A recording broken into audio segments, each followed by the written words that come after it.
Om Shanti. Good morning.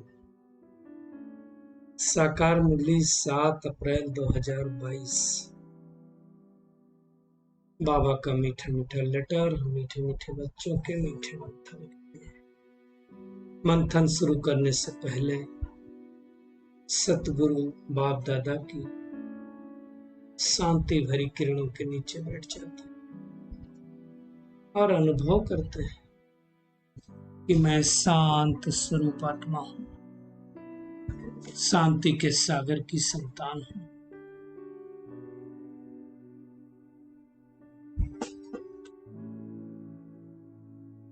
आज मीठे बाबा ने कहा, मीठे बच्चे, इस कलयुग में सब रावण की जंजीरों में बंधे हुए हैं, जीवन बंद है, उन्हें जीवन मुक्त बनाना है। रावण की जंजीरों में बंधे हुए हैं मतलब क्या है? जीवन बंद का मतलब क्या है? हर आत्मा के अंदर वो 5 विकार समाहित है, लेकिन किसी आत्मा को लगता नहीं है कि ये बेकार है। जैसे कोई क्रोध करे तो उसको ये नहीं लगता है कि मैं क्रोध कर रहा हूं। कोई किसी को बात भी कर रहा है ना, किसी को कुछ समझा रहा है ना, तो भी उसमें आक्रोश है, परंतु अपनी कमी नहीं लगती है। इसको ही कहा जाता है रावण की जंजीरों में जकड़ा हुआ होना। अपनी गलती ही ना लगे, एहसास ना हो। बाबा कहते हैं सब इसमें बंधे हुए हैं, उन्हें जीवन मुक्त बनाना है। कैसे जीवन मुक्त बनेंगे? जीवन मुक्त बनने के लिए परमात्मा की शिक्षाएं और उसकी याद, जितना जितना हम याद करेंगे, जितना शिक्षाओं को धारण करेंगे, उतना जीवन मुक्त बनते जाएंगे। आज का प्रश्न है, कौन सा वर्षा ब्राह्मणों के साथ साथ सभी मनुष्य आत्माओं को भी मिलता है?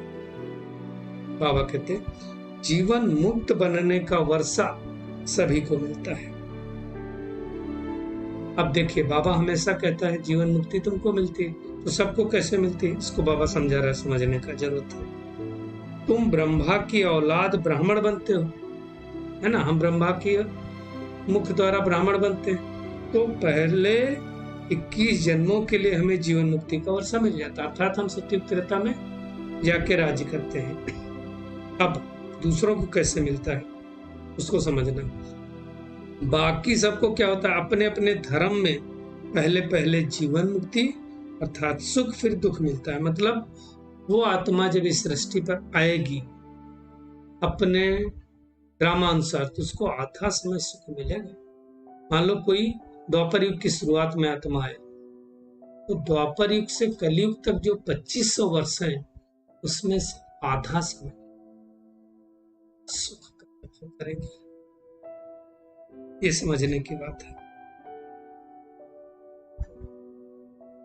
बाबा कहते हैं हर एक आधा समय सुख और आधा समय दुख भोगते हैं, बाकी हर एक स्वर्ग के सुख नहीं भोग सकते। ये समझने की बात है।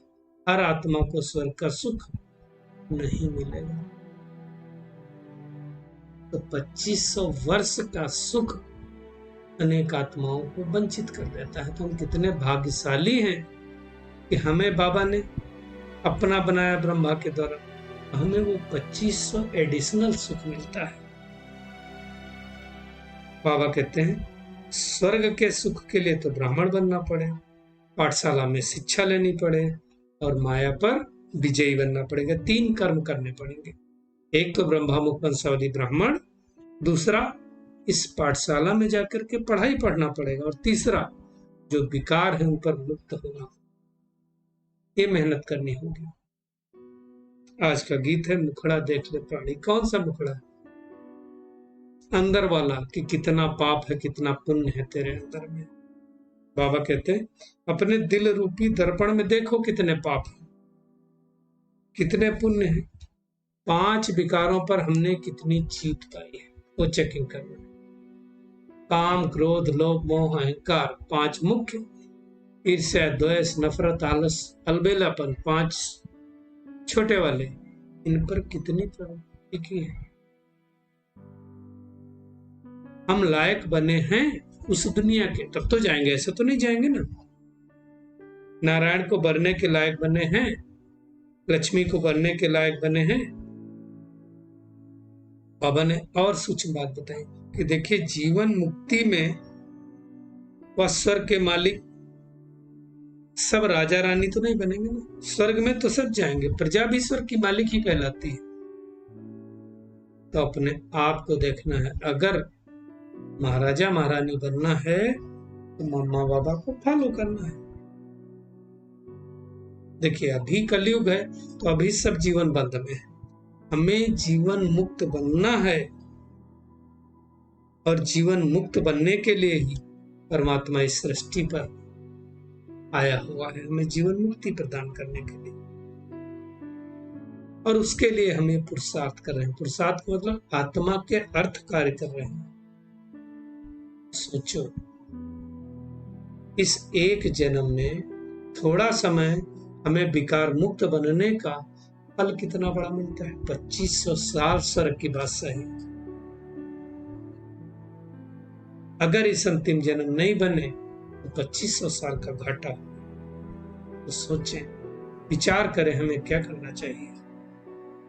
बाबा कहते हैं इस समय मनुष्य मात्र जीवन बंद में, क्योंकि कलयुग है, रावण की जंजीरों में बंधे हुए हैं। अब हमें बाबा को याद करके अपने बंधन को काटना है और जीवन मुक्ति का वर्षा ले लेना। परमात्मा के सिवाय कोई रावण के दुख से छुड़ा नहीं सकता है, और रावण के दुख से छूटने को ही जीवन मुक्त कहा जाता है। वही पिता जिसको शिव बाबा, कालों का काल, महाकाल, कुछ भी कहो, असल में नाम तो शिव बाबा वो आया हुआ है। तो हमें जीवन मुक्त बनने का पुरुषार्थ करना है। अब देखो, इस ड्रामा में किसी का पार्ट कितना अच्छा है। सतयुग से अब तक 5000 वर्ष का है। किसी का पार्ट कैसा होगा? परम धाम में 4900 साल भी रहेगी, है ना। फिर थोड़ा समय आएगी, लेकिन जितना भी समय आएगी, मान लो आज भी कलयुग के अंत में कोई आत्मा आए तो उसको भी आधा सुख आधा दुख मिले। कोई अच्छे घर में जन्म मिलेगी जहां उसको सुख ही सुख मिलेगा। तो ये सब समझने की बातें हैं, बाबा ही समझाते हैं। तो मुख्य बात है हमको माता पिता को फॉलो करो। कहा जाता है मम्मा किसी को तंग नहीं करती थी। किसी किसी की रिपोर्ट भी मम्मा के पास आती थी, इनके अंदर मैनर्स भी नहीं है, ये ऐसा नहीं करते वैसा नहीं करते। तो मम्मा बड़े प्यार से उनको समझाते। तो हमें मेहनत करनी है, किसी को तंग नहीं करना। हमको परम पिता परमात्मा पढ़ाते हैं, तो हमें कितना रॉयल्टी से रहना है, रॉयल्टी से चलना है, नहीं तो पद भ्रष्ट हो जाएगा। आज सारे दिन का होमवर्क क्या है कि अपनी सूक्ष्म चेकिंग करनी है कि मेरे अंदर कितने पुण्य और कितना पाप का खाता बचा हुआ है। अपने आप को रावण की जंजीरों से मुक्त करने का प्रसाद करना है। कोई भी उल्टी चलन नहीं चलनी है। अच्छे गुण धारण करने हैं, और अच्छे गुण धारण करने के लिए मम्मा बाबा को फॉलो करना है। योग बल से विकारों के हल्के नशे को भी समाप्त करना, उसके सूक्ष्म रूप को भी खत्म करना, निमित्त बन करके सबको रावण की जंजीरों से मुक्त होने का पुरुषार्थ कराना है। आज का बाबा का खूबसूरत वरदान है, क्या क्यों ऐसे और वैसे के सभी प्रश्नों से पार रहने वाले सदा प्रसन्न चित्त हो। देखो, जो प्रसन्न चित्त आत्मा होगी, और प्रसन्न चित्त कौन होगी? जिनमें प्रश्न नहीं होंगे। बाबा कहते हैं वे स्व के संबंध में, सर्व के संबंध में, प्रकृति के संबंध में। देखिए, क्या क्यों कब कहाँ आता है? खुद के लिए आता है, दूसरों के लिए आता है, या प्रकृति के लिए आता है? स्व के लिए आएगा, अरे मैं ऐसा क्यों हूँ, वैसा क्यों हूँ, मेरा तो पाठ ही ऐसा। दूसरे के लिए आएगा, ये ऐसा क्यों करता है, ये ऐसा क्यों करता है। प्रकृति के लिए आएगा, अरे इसको अभी बारिश होना था, अभी फ्लड आना था, अभी भूकंप होना था। ये प्रकृति के संबंध में आता है। तो बाबा कहते किसी भी समय किसी भी बात में संकल्प मात्र भी प्रसन्नचित्त आत्मा क्वेश्चन नहीं उठाएगी। ये ऐसा क्यों हो रहा है? ऐसा भी होता है क्या? प्रसन्नचित्त आत्मा के संकल्प में हर कर्म को करते, देखते, सुनते, सोचते यही रहता है कि जो हो रहा हो मेरे लिए अच्छा है और सदा अच्छा ही होना है। चेक करें ये संकल्प हमारा कितना पावरफुल। वह कभी क्या क्यों ऐसा वैसा इन प्रश्नों के उलझनों में नहीं आएंगे। स्लोगन है, स्वयं को मेहमान समझकर हर कर्म करो तो महान और महिमा योग्य बन जाएगा। मैं मेहमान हूं, थोड़े दिनों बाद जाने वाली हूं, और बाबा ने चुना तो महान तो हुई। इसी स्वरूप से हर कर्म करना है। चलिए परमात्मा किरणों के नीचे बैठ जाते हैं और अनुभव करते हैं, मैं रावण की जंजीरों से मुक्त आत्मा हूं, सत्युग से लगाकर कलयुग अंत तक ऑलराउंडर पार्ट बजाने वाली आत्मा, योग बल के द्वारा बाबा की याद के द्वारा जीवन मुक्ति का वर्षा प्राप्त करने वाली आत्मा, क्यों क्या कब कैसे के प्रश्नों से पार रहने वाली सदा प्रसन्न चित्त आत्मा हूं। शुक्रिया मीठे प्यारे बाप दादा, शुक्रिया आप सभी का इस मीठे मंथन के लिए। ओम शांति।